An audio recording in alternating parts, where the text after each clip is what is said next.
Hello friends, आप सभी का फिर से स्वागत करते हैं हमारे चैनल पर। तो आप सभी देख रहे हैं दर्द से मोहब्बत भाग 11। इससे पहले इस कहानी के 10 भाग अपलोड हो चुके हैं चैनल पर। प्लीज़ आप सब ने अगर वो भाग नहीं पढ़े हैं तो ज़रूर पढ़ लीजिएगा। तो आप सब ने अब तक पढ़ा था, रुद्र किट्टू को डाइवोर्स देने के लिए पेपर्स बनवाता है। इधर अवनी और नील दोनों ही एक दूसरे के करीब आ रहे हैं, मगर नील बार बार अपनी फीलिंग्स को कंट्रोल कर रहा है। निहाल ने अपने मैनेजर अंकित से नव्या और उसके साथ जो लड़का था उसकी इंफॉर्मेशन लाने के लिए बोला था। तो अंकित ने अभी कुछ इंफॉर्मेशन निहाल को दी थी। अब देखते हैं आगे। तो निहाल ने अभी अपने कैबिन में बैठे हुए अपने मन ही मन कहा, ये नव्या पता नहीं किस लड़के के चक्कर में पड़ गई है। परेशान हो गया हूँ मैं इस लड़की से। कल को कोई ऊंच नीच हो गई तो पता नहीं दादी को क्या जवाब देगी ये लड़की। निहाल ने अपना मोबाइल निकाला और उसमें से फोल्डर था जिसमें से नव्या की फोटोज लगी हुई थी। निहाल ने अपनी आंखें बंद की। तो चलिए देखते हैं फ्रेंड्स, फ्लैशबैक 3 साल पहले का, जो निहाल अभी सोच रहा है। नव्या का स्कूल खत्म हो गया था। आज नव्या की फेयरवेल पार्टी थी स्कूल में। नव्या ने एक पिंक कलर की जॉर्जेट साड़ी पहन रखी थी।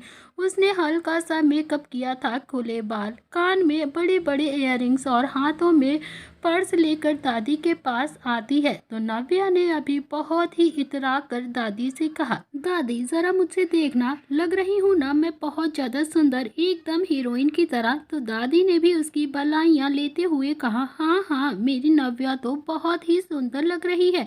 अब तुम्हारा स्कूल भी खत्म हो गया है बेटा, और अब तो तुम कॉलेज भी जाओगी ना। तभी नव्या ने कहा, हाँ दादी, मगर मुझे अभी पार्टी में ड्रॉप कौन करेगा। तभी निहाल मेन गेट से अभी अंदर आया ही था। तभी दादी ने निहाल को देखकर कहा कि नील तो अभी घर पर नहीं है, चलो तुम इसी के साथ अपने पार्टी एंजॉय करने के लिए चली जाओ। तो निहाल ने अभी एक नज़र नव्या को देखा तो वो उसे देखता ही रह गया।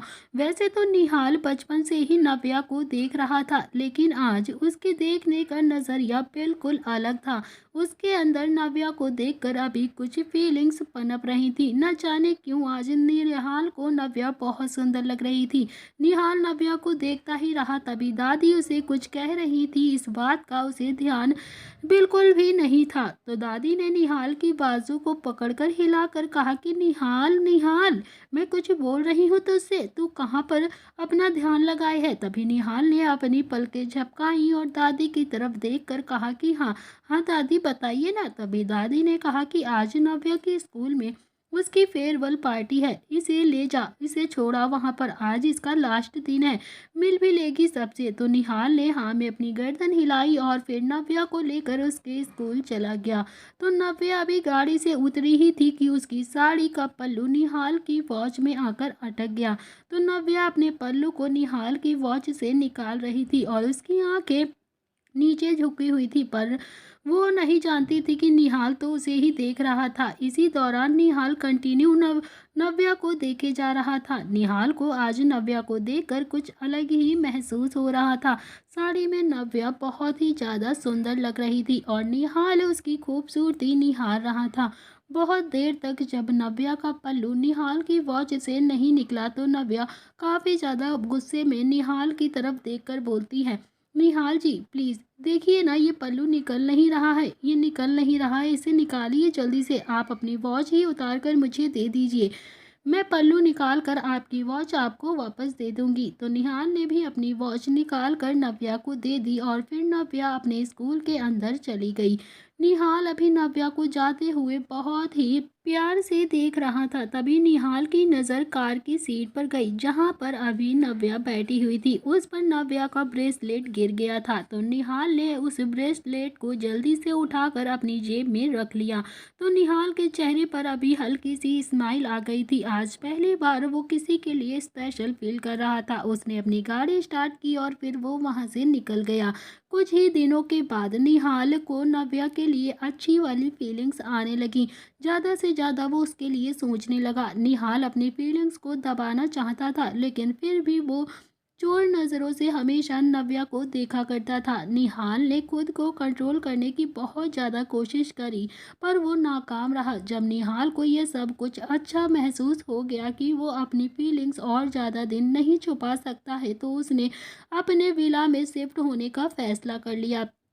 तो दादी ने अभी निहाल को रोकने की बहुत ज़्यादा कोशिश करी थी, मगर दादी को कहाँ पता था निहाल क्यों जा रहा है। दादी ने कहा, निहाल बेटा, वहाँ अकेला रहेगा तू? यहाँ क्या प्रॉब्लम है तुझे? तुम सारे बच्चे एक साथ रहते हो तो मुझे भी बहुत अच्छा लगता है।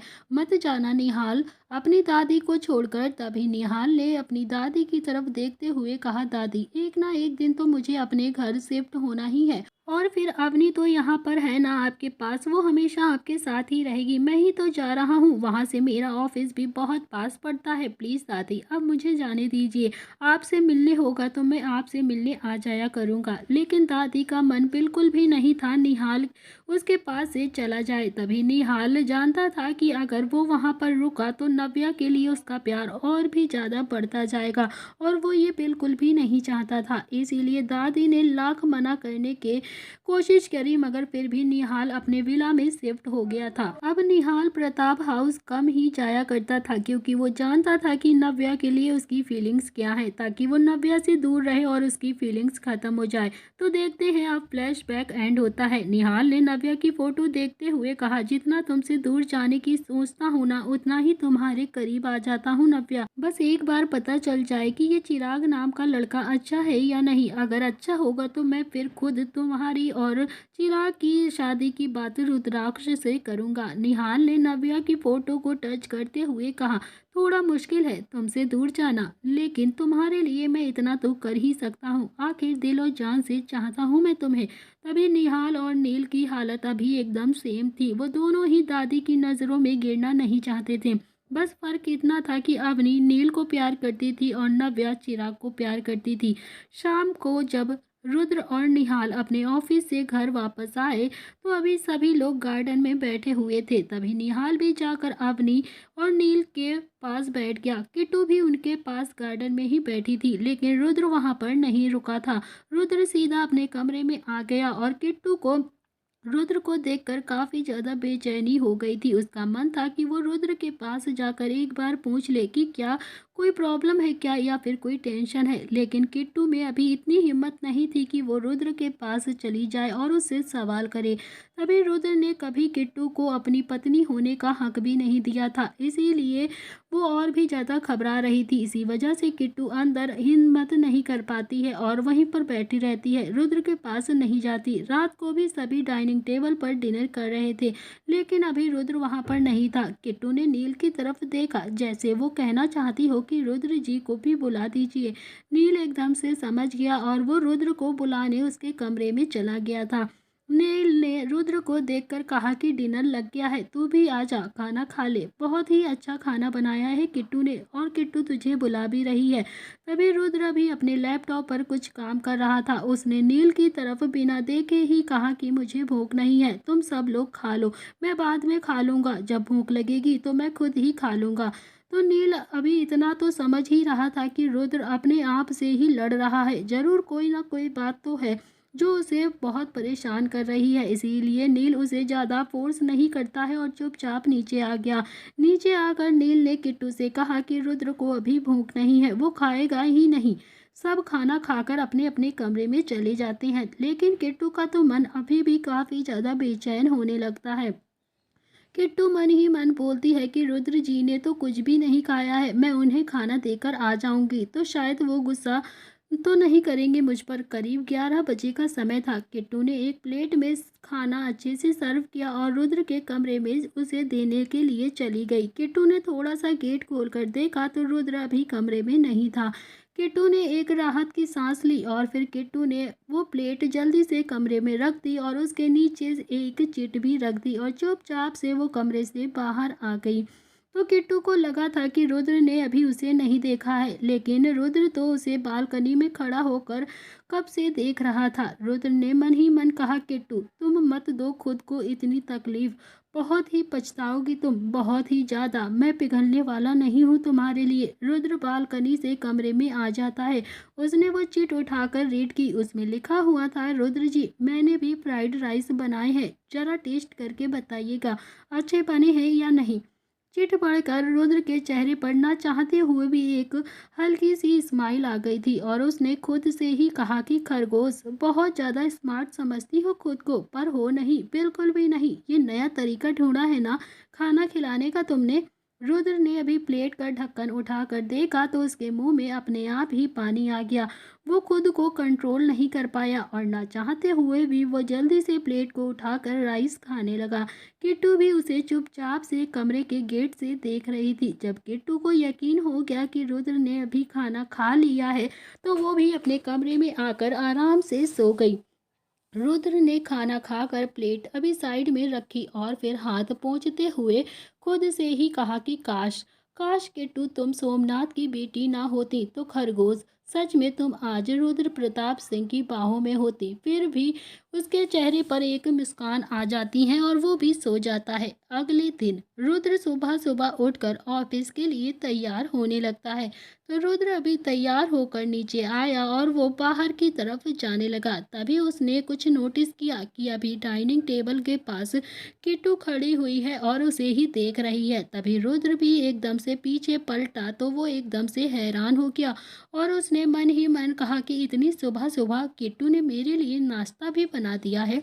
किट्टू अभी रुद्र के लिए नाश्ता तैयार करके खड़ी थी। रुद्र किट्टू के पास आकर कहने लगा, मुझे भूख नहीं है, मैं ऑफिस में ही कुछ खा लूंगा। रुद्र जाने लगता है तो किट्टू ने उसका हाथ पकड़ लिया। तो किट्टू ने अभी इशारों से कहा कि प्लीज थोड़ा सा ही खा लीजिए, बहुत मेहनत से बनाया है हमने। तभी रुद्र ना चाहते हुए भी डाइनिंग टेबल पर बैठ गया और किट्टू ने उसे आलू के पराठे और दही सर्व कर दिया। तो रुद्राक्ष अभी नाश्ता करने लगता है। रुद्र एक पराठा खाकर उठकर कहने लगता है कि किट्टू ये सब ना बहुत ही ज़्यादा हैवी हो जाएगा, मुझे भूख नहीं है, इसीलिए मुझे आज बहुत ज़रूरी मीटिंग भी करनी है, एक ही पराठा खा सकता हूँ। लेकिन किट्टू ने फिर उसका हाथ पकड़कर बैठा दिया और रुद्र अभी ना चाहते हुए भी बैठ जाता है। रुद्र ने मन ही मन कहा कि अभी खा लेता हूँ किट्टू के हाथ के पराठे, फिर तो कभी भी नहीं खा पाऊंगा, शायद किट्टू मुझे खुद भी नहीं बनाकर देगी। किट्टू के हाथ का खाना तो सच में बहुत ही टेस्टी होता है। रुद्र को आलू के पराठे बहुत ही ज़्यादा टेस्टी लग रहे थे और वो 4 पराठे बैठे ही बैठे खा जाता है। रुद्र ने डाइनिंग टेबल पर उठते हुए कहा, बस किट्टू इससे ज़्यादा नहीं खा पाऊंगा। किट्टू ने हल्की मुस्कुराहट के साथ हाँ में अपनी गर्दन हिला दी और रुद्र ने एक नज़र किट्टू को देखा और फिर वो फार्म हाउस से बाहर आ गया। रुद्र के दिल में अभी किट्टू के लिए बहुत ही रोमांटिक फीलिंग आ रही थी। वो जल्दी से अपनी फीलिंग को दबाता है और बाहर आ जाता है। रुद्र का ऑफिस था। निहाल अभी किसी काम से रुद्र के कैबिन में गया हुआ था। उसने देखा कि रुद्र अभी चेयर पर अपनी आंखें बंद किए हुए लीन बैठा हुआ था। निहाल ने रुद्र से कहा, रुद्र क्या हुआ है, तेरी तबीयत तो ठीक है ना, कुछ दिक्कत है तो मुझे बता। रुद्र ने थोड़ी आलस से भरी आवाज में कहा, तबीयत तो बिल्कुल ठीक है मेरी, लेकिन नींद बहुत ज्यादा आ रही है आज। तभी निहाल ने कहा कि नींद आ रही है, क्यों, क्या हुआ है तुझे। तभी रुद्र ने कहा कि पता नहीं, सुबह सुबह किट्टू ने आलू के पराठे खिला दिए थे, तभी शायद नींद आ रही है। तभी निहाल ने रुद्र की तरफ देखकर कहा कि किट्टू तुझे प्यार करती है, इसीलिए वो अपना प्यार ऐसे ही जता रही है तुझ पर और तेरी केयर करके और भी तेरे करीब आना चाहती है, मगर तू तो है कि उसे डिवोर्स देने के लिए उतावला हुआ बैठा है। तभी रुद्र ने अपनी आंखें खोली और फिर एक नज़र निहाल को घूर कर देख कर कहा कि मुझे मुझे इस बारे में अभी तुझसे कोई भी बात नहीं करनी है। मेरा जो डिसीजन है वो मैं अपना डिसीजन ले चुका हूँ। और हाँ, सोनम की बर्थडे पार्टी के बाद मैं उसे राठौड़ हाउस छोड़कर आऊँगा। तभी निहाल ने रुद्र को देखकर कहा कि किट्टू के बिना जी लेगा तू, मुझे नहीं लगता कि तू किट्टू के बिना रह पाएगा। तभी रुद्र के पास इस सवाल का अभी कोई भी जवाब नहीं था। उसने कुछ भी नहीं कहा। निहाल को जब लगा कि रुद्र उसके सवालों का अभी कोई भी जवाब नहीं देगा तो वो भी रुद्र के कैबिन से गुस्से में बाहर आ जाता है। निहाल के जाने के बाद रुद्र जो अपनी चेयर पर बैठा था वो गुस्से से उठता है और लैपटॉप को फेंक कर मारता है। फिर गुस्से से वो खुद से ही बोलता है कि नहीं जी पाऊंगा उसके बिना, लेकिन अगर वो साथ रहेगी तो भी मैं अपने मकसद से भटक जाऊंगा, मैं अपना मकसद पूरा नहीं कर पाऊंगा। एक तरफ है किट्टू जिसे मैं छोड़ नहीं सकता और एक तरफ है मेरा बदला जो मैं लेकर ही रहूंगा। तभी इधर फार्म हाउस में नील अभी कानों में एयरबड्स लगाकर गाने सुन रहा था। वो पूरे हॉल में घूम रहा था, उसका ध्यान अभी नहीं रहा और वो सीधा हॉल में घूमते घूमते अपने कमरे की तरफ निकल जाता है। तभी नील ने अभी अपने कमरे में जाकर अपनी नज़र उठाकर देखा, तभी अभी अवनी जो नहाकर वॉशरूम से बाहर ही आई थी एक ही टॉवल में खड़ी हुई थी, जिसे देखकर नील की चीखें एकदम से निकल जाती हैं और उसकी आंखें हैरानी से बड़ी हो गईं। तभी अवनी ने भी नील को देखा तो वो भी एकदम से चीखने लगी, नील नील तुम यहाँ पर क्या कर रहे हो। तभी नील झटके से अवनी की तरफ से पलट जाता है और जैसे वो कमरे से जाने लगता है एकदम से कुछ सोच कर रुक गया और फिर चिल्लाकर बोला, अवनी तुम जल्दी से जल्दी अभी के अभी कपड़े पहनो। तभी अवनी ने भी थोड़ा गुस्से में कहा कि नील, एक तो आप बिना नोटिस किए ही कमरे में आ जाते हो और ऊपर से मेरे ऊपर भी चिल्ला रहे हो, ऐसा कैसे कर सकते हैं आप। तभी नील ने थोड़ा गुस्से में कहा कि यहाँ तो मेरा कमरा है ना यार, प्लीज़ जल्दी से कपड़े पहन लो। अवनी तुम ज़बरदस्ती ही मेरे कमरे में आ रही हो, फिर मैं क्या कर सकता हूँ। अब जो कह रहा हूँ जल्दी से करो, फटाफट से कपड़े पहनो। तो अवनी ने भी थोड़ा गुस्से में कहा कि ठीक है आप जाइए, मैं जल्दी से कपड़े पहन लूँगी, ओके। तो नील ने भी थोड़ा चिढ़ते हुए कहा कि मैं कहीं भी नहीं जा रहा हूँ। इतना कहकर वो अपनी जगह पर से हिला भी नहीं। वो थोड़ा सा पीछे आया और उसके बिना अवनी को देखे ही कबर्ड से कुछ कपड़े निकाले और अपनी ही एक कमीज निकाली और अवनी की तरफ फेंकते हुए कहा, अवनी लो इसे जल्दी से पहन लो। तो नील अभी बहुत ही ज्यादा गुस्से में था और अवनी समझ भी रही थी कि नील को थोड़ा सा गुस्सा आ रहा है, लेकिन अवनी को तो नहीं पता था कि नील इतना ज्यादा गुस्सा क्यों कर रहा है और किस बात के लिए कर रहा है। उसने भी चुपचाप से शर्ट उठाई और जल्दी से पहन ली। तो अभी अवनी को समझ में नहीं आ रहा था कि नील को एकदम से क्या हो गया है। वो तो कभी भी इतना ज्यादा गुस्सा नहीं करता था, वो इतना ज्यादा गुस्सा क्यों कर रहा है। तभी अवनी तो इन्हें थोड़ा सा झिझकते हुए कहा कि मैंने तो शर्ट पहन ली है ना। तभी नील एकदम से पलटा और उसने अवनी के दोनों बाजुओं को पकड़कर दीवार से लगा दिया। तो अवनी काफ़ी ज़्यादा शॉक्ड हो गई थी क्योंकि नील ने कभी भी उसके साथ ऐसा बिहेव नहीं किया था। ऐसा बिहेव तो छोड़ो, कभी उसे छुआ भी नहीं था। तो अवनी ने कहा कि नील ये क्या कर रहे हैं आप, क्या हो क्या गया है आपको। तभी नील ने अभी अवनी को कसकर पकड़ा हुआ था।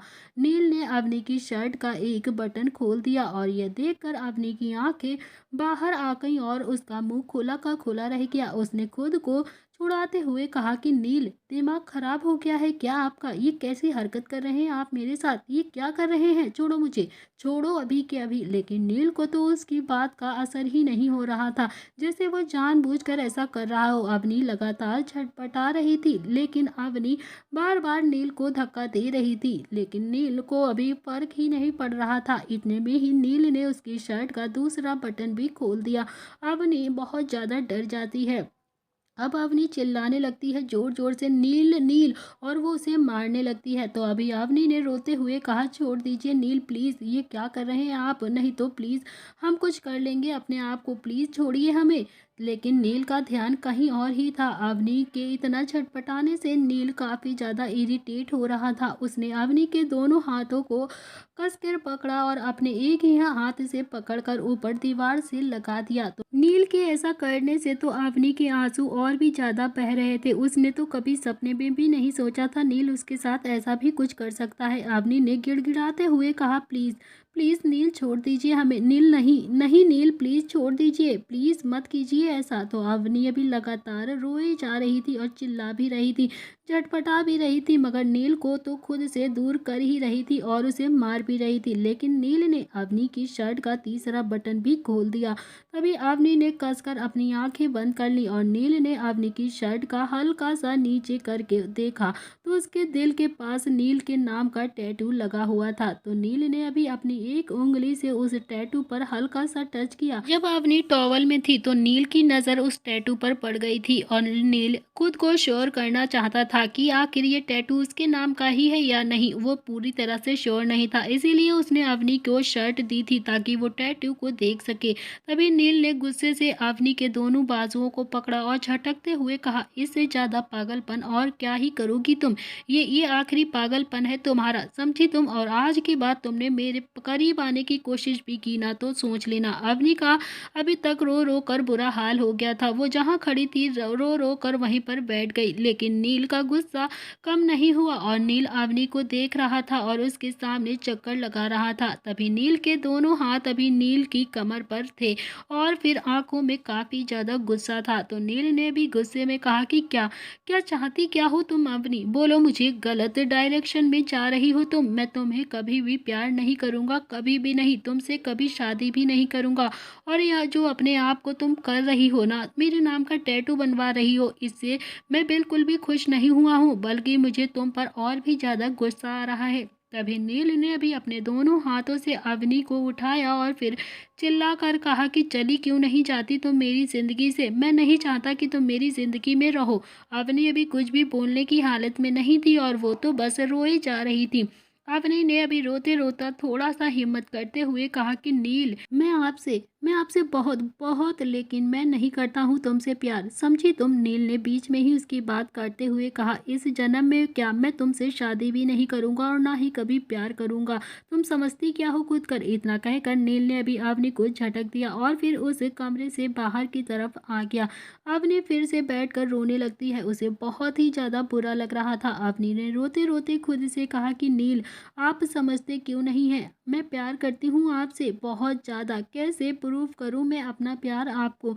आप कब समझेंगे मेरे प्यार को। आपके अलावा मैंने किसी की तरफ आज तक देखा भी नहीं है। जब से मैंने आपसे प्यार किया है सिर्फ आपकी हूँ। नील, अगर यह अपनी शादी करेगी तो बस आपसे ही करेगी, नहीं तो किसी से नहीं करेगी। नील अभी गुस्से में गार्डन में आ चुका था और गार्डन में आकर वो इधर उधर चक्कर लगाने लगता है। नील को अपने ऊपर अभी बहुत ज़्यादा गुस्सा आ रहा था। उसे बिल्कुल भी अच्छा नहीं लग रहा था कि आज उसने अवनी के साथ ऐसा बिहेव किया था। उसने खुद के हाथ पर जोर से चोट मारी और अपने हाथों का एक पंच बनाया और एक पेड़ पर लगातार मारने लगा। तभी नील अभी लगातार उस पेड़ पर अपने हाथों से पंच बनाकर मार रहा था, जिससे उसके काफ़ी ज़्यादा चोट भी लग रही थी। नील को अपने ऊपर अभी बहुत ही ज़्यादा गुस्सा आ रहा था। नील के हाथों से खून आ रहा था, लेकिन उसे कोई फर्क नहीं पड़ रहा था। नील को अभी कोई परवाह ही नहीं थी। तभी अवनी भागकर नील के पास आई और उसके हाथों को कसकर पकड़कर फिर से रोते हुए बोली, ये क्या कर रहे हैं आप। यही चाहते हैं ना आप कि मैं आपकी ज़िंदगी से चली जाऊं, हमेशा के लिए चली जाऊं और कभी भी वापस नहीं आऊंगी। ठीक है, जा रही हूं मैं आपकी ज़िंदगी से और कभी भी वापस नहीं आऊंगी। नील, आप खुद को तकलीफ मत दीजिए। इतना कहकर अवनी ने नील के हाथों पर अपना दुपट्टा लपेट दिया और फिर अंदर चली गई। रात को सब अभी डाइनिंग टेबल पर खाना खा रहे थे। सबके चेहरे पर काफ़ी ज़्यादा उदासी थी। सभी अपनी अपनी टेंशन में काफ़ी ज़्यादा परेशान थे। सबके चेहरे पर बहुत ज़्यादा उदासी देखकर किसी को अच्छा नहीं लग रहा था। अवनी को देखकर लग रहा था कि आज वो भी कितना ज़्यादा रोई है, लेकिन सब जानते थे कि अवनी क्यों रोई है और क्या वजह है। इसीलिए किसी ने भी अवनी से कुछ भी नहीं पूछा और ना ही किसी की हिम्मत हुई। थोड़ी देर हिम्मत करने के बाद अवनी ने निहाल की तरफ देखकर कहा कि भैया, मुझे वापस जाना है कनाडा। आप प्लीज़ मुझे वापस कनाडा के लिए भेज दीजिए। निहाल अभी कुछ जवाब देता उससे पहले ही रुद्र ने कहा, परसों सोनम की बर्थडे पार्टी है, हम सब पार्टी में जाएंगे और उसके बाद तुम चली जाना। रुद्र को नहीं पता था कि अवनी कनाडा जाने की बात कर रही है। तभी अवनी ने रुद्र की तरफ देखकर कहा कि भैया, मुझे दादी के पास नहीं जाना है, मुझे तो कनाडा जाना है और मैं जितनी जल्दी हो सके बस कनाडा जाना चाहती हूँ। तो अवनी की बात सुनकर अभी नील डाइनिंग टेबल पर खड़ा हो गया था और किट्टू नील को अभी सवालिया नज़रों से देखने लगती है। नील ने कहा कि किट्टू, मेरा खाना हो गया है, मैं अपने कमरे में जा रहा हूँ। और फिर निहाल के कमरे में चला गया क्योंकि उसे एकदम से याद आ गया क्योंकि अवनी उसके कमरे में रहती है। तभी थोड़ी देर के बाद अवनी भी अपनी नम आंखों से अपने कमरे में आ गई थी। निहाल ने भी अभी थोड़ा बहुत ही कुछ खाया था और फिर वो भी अपने कमरे में चला गया था। किट्टू ने रुद्र की तरफ देखा और रुद्र ने किट्टू को। तभी दोनों के चेहरे पर अभी काफी ज्यादा उदासी थी। दोनों ही बहुत कुछ बोलना चाहते थे। फिर वो दोनों भी अपने अपने कमरे में चले गए। निहाल जब अपने कमरे में आया तो उसने नील को विंडो के पास खड़ा हुआ पाया। तभी निहाल ने कहा कि नील, तेरे और अवनी के बीच में कुछ हुआ है क्या, या झगड़ा हुआ है क्या? तभी नील ने कहा कि नहीं, कोई भी झगड़ा नहीं हुआ है हम दोनों के बीच। तभी निहाल ने कहा कि तो फिर वो तेरे लिए इंडिया आई थी और अब वो खुद ही वापस जाने के लिए बोल रही है, और तू उसे रोक भी नहीं रहा है। तभी नील ने कहा कि मेरा कोई हक नहीं बनता है उसे रोकने का। मैं क्यों उसे रोकूंगा? वो अपनी मर्जी से आई थी और अपनी मर्जी से ही जा रही है। मैं होता ही कौन हूँ उसे रोकने वाला? तू ही बता मैं कौन हूँ उसका? और वैसे भी आने वाले 2 दिन बहुत ही तनाव से गुजरे हैं। किसी ने किसी से कोई भी बात नहीं करी है। ना ही रुद्र किट्टू की तरफ देखता है और ना ही नील अवनी की तरफ देखता है। अवनी के मन में फिर भी कहीं ना कहीं अभी काफी ज्यादा उम्मीद थी कि शायद शायद नील उसे जाने से रोक लेगा और अपने प्यार का इजहार कर देगा। लेकिन नील ने तो अभी पिछले 2 दिनों में अवनी से कोई बात भी नहीं करी थी। उसे तो कोई फर्क ही नहीं पड़ रहा था अवनी के जाने या ना जाने से। तभी सोनम के बर्थडे पार्टी का दिन आ गया था। रुद्र अपने कमरे में तैयार हो रहा था। रुद्र की थीम रेड थी, इसीलिए रुद्र ने अभी रेड कलर की शर्ट, ब्लैक कलर का कोट पहन रखा था और रुद्र ब्लैक कलर में बहुत ही ज़्यादा स्मार्ट लग रहा था। रुद्र की पर्सनैलिटी एकदम रिच लुक देती थी। हमेशा वो एकदम हीरो जैसा लगता था। निहाल भी तैयार हो रहा था। निहाल ने भी रेड कलर की शर्ट और नेवी ब्लू कलर का कोट पहन रखा था, जिसमें निहाल बहुत ही ज़्यादा गुड लुकिंग लग रहा था।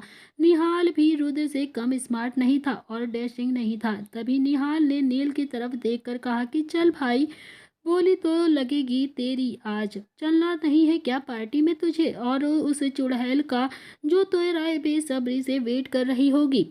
आज उसका इंतजार खत्म होगा। आज वो तेरे साथ अपनी बरसों की प्यास बुझा लेगी। तभी नील ने कहा कि निहाल, तुझे लगता है कि यह प्लान काम करेगा? निहाल ने कहा हाँ बिल्कुल करेगा, करना ही पड़ेगा इस प्लान को काम, नहीं तो बहुत कुछ बर्बाद हो जाएगा यार। हमारे पास अभी सेकंड ऑप्शन भी नहीं है। चल फटाफट से अब तू रेडी हो जा, फिर निकलते हैं पार्टी के लिए। नील भी अभी रेडी हो गया था। नील ने भी रेड कलर की शर्ट और डार्क ब्राउन कलर का कोट पहन रखा था। नील सूट कम ही पहनता था, लेकिन जब भी पहनता था तो उसमें वो बहुत ही ज़्यादा स्मार्ट लगता था। तभी निहाल ने जब नील को देखा तो उसके मुंह से बस एक ही शब्द निकला, साले। सोनम की गलती नहीं है, इसमें सारी गलती तेरी ही है। तू कुछ ज़्यादा ही गुड लुकिंग है। वो बेचारी क्या ही करे, कोई भी हो तो वही उसका यही हाल होगा। तुझे देख के तो अच्छी अच्छी लड़कियां ही पागल हो जाएं। वो तो फिर सोनम पटेल है, कोई लायक ही नहीं है। तभी निहाल ने अभी नील को ये कहा तो नील भी एक स्माइल पास करते हुए फिर वो तीनों ही नीचे आ गए। रुद्र ने अभी नील की तरफ देखकर कहा, किट्टू अवनी को बुलाओ, वो भी हमारे साथ चलेगी। नील ने कहा कि किट्टू पार्टी में जाने के लिए मना कर रही थी और अवनी भी नहीं जाना चाहती थी, तो रहने ही दे। तो तू क्यों उन्हें फोर्स कर रहा है ले जाने के लिए? रुद्र ने कहा क्योंकि विराट किट्टू के पीछे पड़ा हुआ है, वो कुछ भी कर सकता है उसके साथ। वो फार्म हाउस में भी सेफ नहीं है। जब तक मैं किट्टू को उसके बाप के पास नहीं छोड़ आता हूँ, उसका मेरे साथ रहना बहुत ही ज़्यादा ज़रूरी है। मैं बिल्कुल भी नहीं चाहता हूँ कि मेरी एब्सेंस में किट्टू को कुछ भी हो जाए और फिर मैं खुद को कभी भी माफ़ ना कर पाऊँ। तभी निहाल और नील दोनों ही हैरानी से रुद्र को देख रहे थे। रुद्र ने अभी आगे कहा, जिस दिन मैं किट्टू को ऑफिस लेकर गया था उस दिन विराट ने कुछ लोगों को यहाँ पर भेजा था किट्टू को किडनैप करने के लिए। तभी निहाल ने कहा कि तो फिर अवनी, तो किट्टू को लेकर हम चलते ही हैं। रुद्र ने कहा हाँ बिल्कुल। तभी रुद्र ने किट्टू को आवाज़ लगाई, किट्टू नीचे आती है और फिर किट्टू एकदम से रुद्र को देखती ही रह जाती है, क्योंकि रुद्र तो बहुत ही ज़्यादा स्मार्ट लग रहा था। रुद्र ने कहा कि किट्टू जाओ, जाकर तैयार हो जाओ तुम भी, और हमारे साथ आज तुम पार्टी में चल रही हो और अवनी से भी बोलो। किट्टू ने ना में अपनी गर्दन हिलाई तो रुद्र ने किट्टू की बाजुओं को पकड़ा और सीधे कमरे में लेकर आ गया।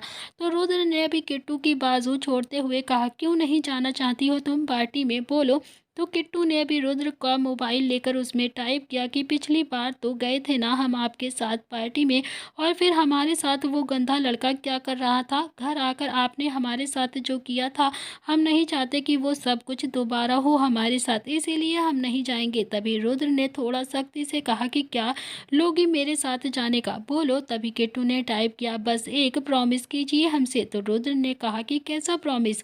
तो किट्टू ने टाइप किया कि आप पूरी पार्टी में हमसे दूर नहीं जाएंगे तो भी हम चलेंगे। तो किट्टू की ऐसी बातों से अभी रुद्र को किट्टू पर बहुत ही ज़्यादा प्यार आ जाता है, बहुत प्यार। लेकिन रुद्र ने अभी अपने आप को कंट्रोल किया हुआ था और फिर रुद्र ने कहा कि ठीक है मैं प्रॉमिस करता हूँ तुम्हें पूरी पार्टी में अकेला नहीं छोड़ूंगा, पूरी पार्टी में तुम्हारे साथ ही रहूंगा। रुद्र ने वो नेट की रेड साड़ी निकाल कर किट्टू के हाथ में पकड़ाते हुए कहा कि ठीक है, अब जाकर जल्दी से इसे पहन लो और तैयार हो जाओ और नीचे मैं तुम्हारा वेट कर रहा हूँ, ओके। तभी किट्टू ने वो साड़ी ली और बाथरूम में चली गई। इधर दूसरी तरफ अवनी भी जाने के लिए बिल्कुल मना कर रही थी, लेकिन अवनी की नज़र बार बार तो नील पर ही जाकर रुक रही थी। अवनी नील को देखकर मुस्कुराना चाहती थी, लेकिन वो अपने आप को कंट्रोल कर लेती है क्योंकि वो नहीं चाहती थी नील को फिर से किसी बात पर गुस्सा आए। निहाल ने कहा कि अवनी जाओ तैयार हो जाओ, तुम्हारा यहाँ अकेले रहना ठीक नहीं है, तुम्हारा जाना हमारे साथ ज़रूरी है। तो अवनी ने कहा कि ठीक है भैया, अगर मेरा यहाँ रहना सेफ नहीं है तो मैं अभी के अभी दादी के पास चली जाती हूँ, लेकिन मुझे पार्टी में नहीं जाना है। तभी निहाल ने कहा कि अवनी एक बात तो मान लिया करो ना अपने भाई की कभी तो, प्लीज़। तभी अवनी ने नील की तरफ देखकर कहा कि मान ही लिया है भैया, सबकी बातें ही तो मान रही हूँ मैं, अब तो मैं कनाडा भी चली जाऊँगी, तभी किसी को तो कोई परेशानी नहीं होगी और किसी को मैं परेशान भी नहीं करूँगी, यहाँ रहती हूँ तो सबकी आंखों में खटकती रहती हूँ। इतना कहकर वो अपने कमरे में चली गई। तभी निहाल ने नील की तरफ देखकर कहा कि देख, तू भी जानता है कि वो मेरे कहने से कभी भी नहीं जाएगी, प्लीज़ जाकर उसे मना ले, वो तेरे कहने पर चली जाएगी, अगर तू कहेगा तो अवनी मान जाएगी, यहाँ अकेला रहना सही नहीं है उसका, तू भी जानता है और मैं भी। तभी नील प्लीज़ जाना यार, आज के लिए अपना एटीट्यूड साइड में रख दे यार, प्लीज़ उसे मना ले। तभी नील ने अभी निहाल की बात मान ली और वो अवनी के कमरे में गया। नील ने अभी गेट पर खड़े होकर ही अवनी से कहा कि अवनी अवनी ने अभी बिना पलटे ही कहा कि नील प्लीज़ यहाँ से जाइए, मुझे आपसे कोई भी बात नहीं करनी है, प्लीज़ आप मुझे बताने के लिए यहाँ पर मत आइए और मैं बिल्कुल भी पार्टी में नहीं जा रही हूँ, तो प्लीज़ आप जा सकते हैं। नील ने हिम्मत करते हुए कहा अवनी प्लीज़ प्लीज़ चलो ना पार्टी में, मैं कह रहा हूँ तुम्हें चलना ही पड़ेगा। तभी अवनी ने गुस्से में कहा कि नहीं जाऊँगी, बिल्कुल नहीं जाऊँगी, क्योंकि आज आप बहुत ज़्यादा गुड लुकिंग लग रहे हैं, मुझसे कंट्रोल नहीं होगा और फिर मैं आपकी तरफ अट्रैक्ट हो जाऊँगी और फिर आप मुझे फिर से हर्ट करेंगे और गुस्सा करेंगे, खुद को चोट पहुँचाएंगे। तभी अवनी की बात सुनकर नील के चेहरे पर फिर से एक स्माइल आ गई। तभी नील ने कहा कि ठीक है, एक आखिरी बात मेरी मान लो प्लीज़, फिर तुम पार्टी में चलो और फिर तुम चली जाना जहाँ तुम्हें जाना है। अवनी ने फिर गुस्से में कहा कि नील मैं कह रही हूँ ना, मैं कहीं भी नहीं जाऊँगी तो नहीं जाऊँगी। तभी नील ने फिर से कहा कि अवनी तुम्हारा यहाँ रहना सेफ नहीं है, प्लीज़ सब तो जा रहे हैं पार्टी में, तुम यहाँ अकेले क्या ही करोगी, सब लोगों के साथ रहोगी तो तुम्हें अच्छा लगेगा, प्लीज़ चलो ना। तो अवनी ने कहा कि नहीं जाऊँगी, नहीं जाऊँगी, नहीं जाऊँगी, प्लीज़ आप जाइए यहाँ से, मैं लास्ट बार बोल रही हूँ कि मैं नहीं जाऊँगी। तभी नील ने अभी कबर्ड खोल कर उसमें से एक रेड कलर का सूट निकाल कर बेड पर रख दिया और फिर कहा कि अवनी मैं तुम्हारा वेट कर रहा हूँ, जल्दी से तैयार होकर प्लीज़ बाहर आ जाना। तो अभी अवनी ने कहा कि नहीं जाऊँगी, नहीं जाऊँगी, प्लीज़ आप मेरा वेट मत करिएगा, मैं बिल्कुल भी नहीं जाने वाली। नील ने अब अवनी की बात नहीं सुनी और वो सीधा बाहर हॉल में आकर अवनी का वेट करने लगा। तभी थोड़ी देर के बाद अवनी भी तैयार होकर हॉल में आ चुकी थी। अवनी ने अभी रेड कलर का सूट पहन रखा था जो उसके एंकल लेंथ तक की पहुंच रहा था। अवनी ने दुपट्टा एक साइड से लिया हुआ था। अवनी भी बहुत ज़्यादा खूबसूरत लग रही थी। नील तो उसकी खूबसूरती को देखता ही रह गया। उसने खुले बाल किए हुए थे, कानों में बड़े बड़े इयररिंग्स, होंठों पर रेड कलर के लिपस्टिक और हाथों में ब्रेसलेट पहना हुआ था। अवनी बहुत ही ज़्यादा सुंदर लग रही थी। नील ने जब अवनी को देखा तो उसे काफ़ी ज़्यादा खुशी हो रही थी और उसकी दिल की धड़कनें तेज हो रही थी। उसकी हल्की सी आंखें एकदम से नम भी हो गई थी। उसने मन ही मन खुद से कहा, अपनी काश मैं तुम्हारे लायक होता तो आज तुम्हें अपना ही बना लेता, क्योंकि तुमसे बहुत ज़्यादा प्यार करता हूँ मैं भी। किट्टू जब तैयार होकर नीचे आई तो उसने रेड कलर की नेट की साड़ी पहन रखी थी। साड़ी का हल्का सा पल्लू खुला हुआ था तो बालों का जोड़ा बनाया हुआ था। होंठों पर रेड कलर की डार्क लिपस्टिक, कानों में रेड कलर की इयररिंग्स पहने हुए थे। किट्टू भी बहुत खूबसूरत लग रही थी। गले में उसने पतली सी चैन वाला मंगलसूत्र और मांग में सिंदूर, माथे पर छोटी सी बिंदी और हाथों में सिंपल रेड कलर की चूड़ियां पहन रखी थी। उसकी खूबसूरती रुद्र के दिल में उतर रही थी। रुद्र ने भी जब किट्टू को देखा तो उसे देखता ही रह गया। रुद्र ने फिर एक बार मन से कहा कि किट्टू, अगर तुम सोमनाथ की बेटी ना होती तो सच में आज रुद्र की बाहों में होती। किट्टू ने भी रुद्र की बाजुओं को पकड़ लिया और उसे हिलाते हुए कहा, कहाँ खो गए आप? तभी रुद्र अपने ख्यालों से बाहर आया और फिर किट्टू ने इशारों से पूछा कि मैं सुंदर तो लग रही हूँ ना, आपके साथ चलने लायक तो हूँ ना? तभी रुद्र ने कहा कि हाँ, बहुत सुंदर, बहुत ही सुंदर लग रही हो तुम। किट्टू ने भी मुस्कुराते हुए अपनी गर्दन हाँ में हिला दी और अपनी पलकें झपका दी। सब अपनी अपनी कार में पार्टी के लिए निकल गए। रुद्र और किट्टू एक कार में थे, अवनी और नील एक कार में थे और निहाल अपनी कार से सिर्फ अकेला गया था।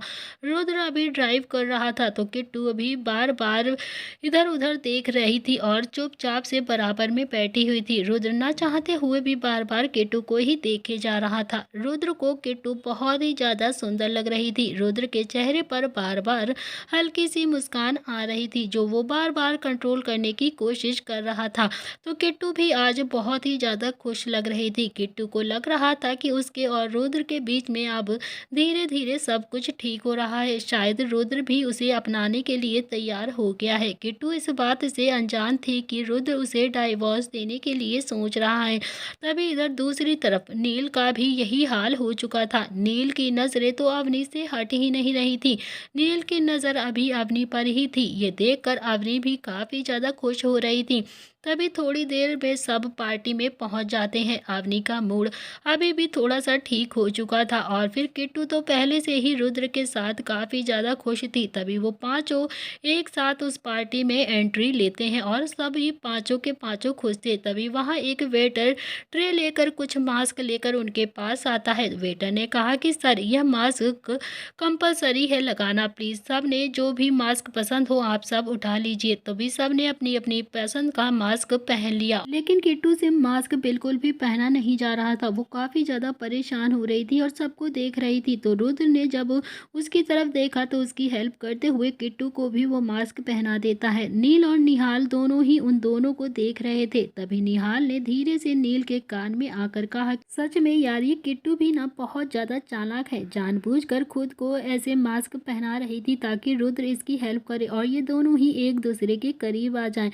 बात तो है लड़की में। तभी निहाल की बात सुनकर नील और अवनी दोनों ही एकदम से हंसने लगते हैं। तभी थोड़ी देर में ही सब ने एक एक ड्रिंक ली और फिर डांस फ्लोर की तरफ जाने लगते हैं। डांस फ्लोर पर अभी जोरदार सॉन्ग चल रहे थे जिस पर अभी खूब धमाकेदार डांस करा जा रहा था। इस समय डांस फ्लोर पर ये गाना बज रहा था, तेरी झांझरिया ले गई दिल मेरा, तेरी झांझरिया ले गई दिल मेरा, तेरी झांझरिया हो। तो गाइस अभी ये सारा गाने पे बहुत सारे डांस कर रहे थे। सभी अपने अपने डांस में बिल्कुल मदहोश हो चुके थे। तभी रुद्र ने भी किट्टू का हाथ पकड़ा और उसे डांस फ्लोर की तरफ ले जाने लगा। वो दोनों ही काफी ज्यादा खुश लग रहे थे लेकिन किट्टू ने उसे रोक दिया। रुद्र ने कहा कि क्या हुआ किट्टू, डांस नहीं करना क्या तुम्हें? चलो सब कोई डांस करता है, हम भी चलते हैं, करते हैं डांस। किट्टू ने ना में अपनी गर्दन हिला दी तो रुद्र ने किट्टू को अपना मोबाइल देते हुए कहा कि क्यों नहीं करना तुम्हें डांस, बताओ मुझे। तो किट्टू ने अभी मोबाइल में टाइप किया कि मुझे ऐसा डांस नहीं आता है, गोल गोल घूमने वाला, तो मुझे चक्कर आ जाएंगे। तो रुद्र को टेक्स्ट पढ़कर काफ़ी ज़्यादा हंसी आ गई। तो रुद्र ने कहा कि ये कपल डांस होता है यार, तुम्हें तो इतना भी नहीं पता और इसमें कुछ ज़्यादा नहीं करना होता है। मैं तुम्हारा हाथ पकड़कर तुम्हें गोल गोल घुमा दूंगा, बस देखो तुम अपना एक हाथ मेरे सीने पर रखो और एक हाथ मेरे इस हाथ पर। ओके, और फिर धीरे धीरे ऐसे अपनी बॉडी को मूव करो, बस देखो कितना आसान है। तुम्हें कुछ आता ही नहीं है, चलो मैं तुम्हें सिखा भी दूंगा और साथ ही साथ डांस भी कर लूंगा। तभी किट्टू के चेहरे पर भी स्माइल आ गई और फिर वो रुद्र के साथ डांस फ्लोर पर आकर डांस करने लगती है। किट्टू आज सच में बहुत ही ज़्यादा खुश थी। उसे तो रुद्र का बिहेवियर बहुत ही अच्छा लगा था, क्योंकि वो रुद्र के इतने ज़्यादा करीब आ चुकी थी। अवनी और नील भी अभी डांस कर रहे थे। दोनों ही बेमन थे, पर वो दोनों ही अंदर अंदर खुश हो रहे थे। दोनों ही अपनी फीलिंग्स एक दूसरे से छुपा रहे थे। तभी निहाल उन सबको देखकर काफ़ी ज़्यादा खुश हो रहा था और फिर निहाल ने भी अपने मन ही मन कहा कि काश यहाँ नव्या भी होती, पर होती भी तो कैसे, वो तो चिराग के साथ होती है ना, मेरे साथ क्यों होगी वो। तभी थोड़ी देर के बाद निहाल ने एक लड़की को देखा जिसने अभी रेड कलर का गाउन पहना हुआ था, कानों में डायमंड ईयरिंग, खुले हुए बाल, आंखों पर मास्क और होंठों पर रेड कलर की लिपस्टिक लगी हुई थी। वो लड़की निहाल के सामने से गुजर रही थी। तभी निहाल ने उसका हाथ पकड़ लिया और निहाल उसका हाथ पकड़कर जबरदस्ती उसे डांस फ्लोर पर लेकर आ गया और उसके साथ डांस करने लगा। वो लड़की बोली तो कुछ भी नहीं, लेकिन छटपटाने लगी, जैसे वो निहाल से चाहती हो कि वो उसका हाथ छोड़ दे, मगर निहाल उसके हाथ को छोड़ने के लिए तैयार नहीं था। निहाल ने तो उसके हाथ पर और भी पकड़ मजबूत कर दी। तभी थोड़ी देर ऐसे ही जबरदस्ती डांस करने के बाद निहाल ने उससे कहा कि तुम यहाँ पर क्या कर रही हो। वो लड़की काफ़ी ज़्यादा डर गई, पर कुछ भी नहीं बोली, जैसे वो समझ गई हो कि निहाल शायद उसे पहचान गया है। वो लड़की निहाल के छूने से उसके साथ डांस करने में काफ़ी ज़्यादा अनकंफर्टेबल फील कर रही थी। निहाल ये चीज़ अच्छे से समझ गया था कि वो उसके साथ डांस नहीं करना चाहती है। तभी निहाल ने अपनी बात फिर से दोहराते हुए कहा कि नव्या, मैं कुछ पूछ रहा हूँ ना तुमसे, तुम इस पार्टी में क्यों आई हो?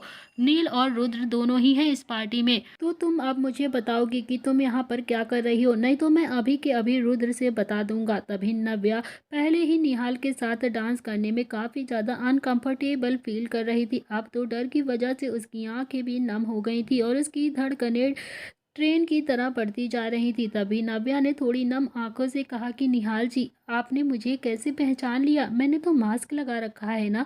तभी निहाल ने कहा कि हाँ, पहचान लिया मैंने तुम्हें। नव्या ने कहा कि लेकिन आपने मुझे पहचाना कैसे, प्लीज़ बताइए मुझे। निहाल ने उसकी आंखों में देखते हुए मन ही मन कहा कि तुम्हें मैं बंद आंखों में भी पहचान सकता हूँ नव्या, धड़कन हो तुम मेरी, मगर मैं कैसे बताऊँ तुम्हें। तभी निहाल ने गुस्से से कहा कि वो सब कुछ छोड़ो, पर ये बताओ कि तुम यहाँ पर क्या कर रही हो, किसने बुलाया है तुम्हें यहाँ पर? नव्या ने कहा कि मैं यहाँ किसी फ्रेंड के साथ आई थी। तभी निहाल ने कहा कि क्या नाम है तुम्हारे फ्रेंड का? चिराग।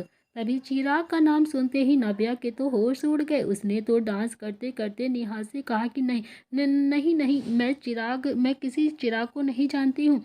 तभी निहाल ने कहा कि नव्या, झूठ मत बोलो, मुझे सब पता है। फ़ायदा नहीं है तुम्हारा झूठ बोलने का कोई भी, मैं सब कुछ पता लगा चुका हूँ कि तुम यहाँ पर किस लिए आई हो। तुम और चिराग एक दूसरे को डेट कर रहे हो ना, प्लीज़ मुझे से झूठ बोलने की ज़रूरत नहीं है। नव्या ने निहाल से अपनी नज़रें चुराते हुए कहा, मैं बताने ही वाली थी। तभी निहाल ने थोड़ी सख्ती से फिर से कहा कि क्या बताने वाली थी नव्या? तुम चिराग से शादी करने वाली हो, तुम शादी के लिए उसे फोर्स कर रही हो और चिराग तुम्हारी बातों को टाल रहा है, यही ना? तभी नव्या ने कहा कि नहीं नहीं निहाल जी, चिराग तो मुझसे प्यार करता है और वो बस मुझसे शादी करने के लिए तैयार नहीं है। तभी निहाल ने अभी नव्या से और बहस करना जरूरी नहीं समझा। फिर नव्या भी नीचे नजरें करे निहाल को देख रही थी। निहाल ने कहा कि मेरी बात सुनो, तुम्हारी ग्रेजुएशन अभी अभी खत्म हुई है, तुम्हें अच्छे बुरे की पहचान नहीं है नव्या। जब तक मैं चिराग के बारे में सब कुछ पता नहीं कर लेता, तुम चिराग से नहीं मिलोगी और ना ही उससे कोई बात करोगी। अभी के अभी मुझसे ये प्रॉमिस करो। तभी नव्या ने कहा कि ऐसा नहीं है निहाल जी, चिराग बहुत ही अच्छा लड़का है, मैं उसे 2 महीने से जानती हूँ, वो बहुत ही प्यारा है और बहुत ही अच्छा है, मुझसे प्यार करता है। तभी निहाल ने कहा कि 2 महीने में तुम्हें पता चल गया कि चिराग कैसा लड़का है, कैसे पागलों वाली बात कर रही हो तुम। नव्या ने फिर अपनी आंखें झुका ली और नव्या ने कहा कि ठीक है, मैं नहीं मिलूंगी चिराग से और ना ही उससे कोई बात करूंगी। तभी निहाल ने नव्या की कमर से उसे पकड़कर खुद के करीब किया और कहा कि गुड गर्ल। तभी नव्या ने कहा कि निहाल जी प्लीज़ भैया को मत बताना इस सारी बातों के बारे में प्लीज़, नहीं तो वो मुझसे बहुत ज़्यादा नाराज़ हो जाएंगे। निहाल ने कहा कि ठीक है नहीं बताऊंगा, लेकिन तुम पार्टी में ज़्यादा इधर उधर मत जाना, किसी स्ट्रेंजर से बात भी मत करना, रुद्र और नील से दूर ही बनाए रखना। और हाँ, ये मास्क तो गलती से भी मत उतार देना, नहीं तो आज रुद्र का गुस्सा तुम्हारे ऊपर यहीं फूट जाएगा। नव्या को निहाल की बात पर अभी थोड़ी सी हंसी आ गई।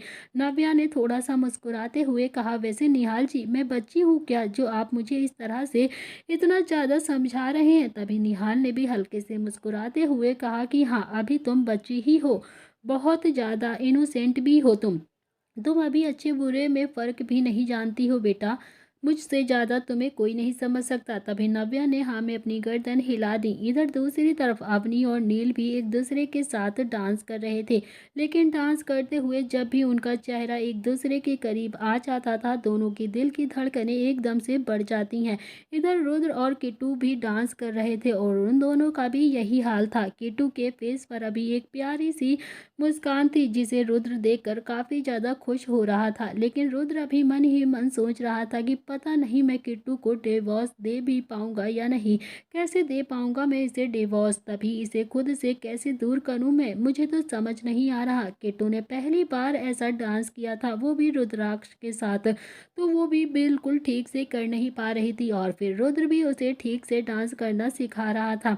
केटू ने डांस करते करते रुद्र के पैर पर अपना पैर रख दिया और फिर रुद्र के फेस पर एक स्माइल आ गई। रुद्र ने कहा कि ऐसे नहीं करते हैं किट्टू, इस पैर को ऐसे करो। और फिर किट्टू ने फिर से जैसे रुद्र ने उसे बताया था वैसे ही अपने पैर को किया। तो रुद्र ने अभी किट्टू को थोड़ा सा घुमाया, लेकिन किट्टू उल्टा घूम रही थी। तो रुद्र को अभी फिर से हंसी आ गई और फिर रुद्र ने कहा कि किट्टू प्लीज़ ऐसे नहीं करते हैं, ऐसे घूमना है तुम्हें, ऐसे।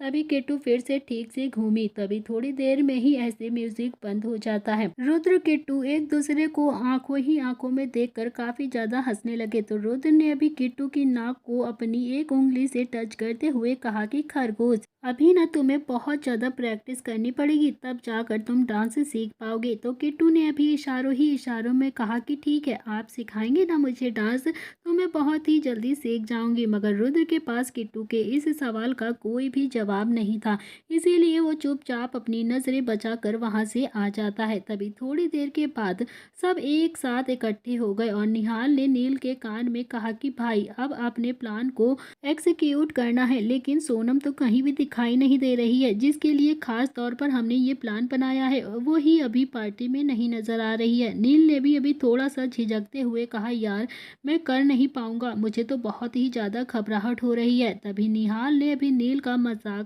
बनाते हुए कहा कि तू इतना ज़्यादा परेशान क्यों हो रहा है, तेरी सुहाग रात है आज जो तुझे घबराहट हो रही है, जा कैसा लड़का है तू।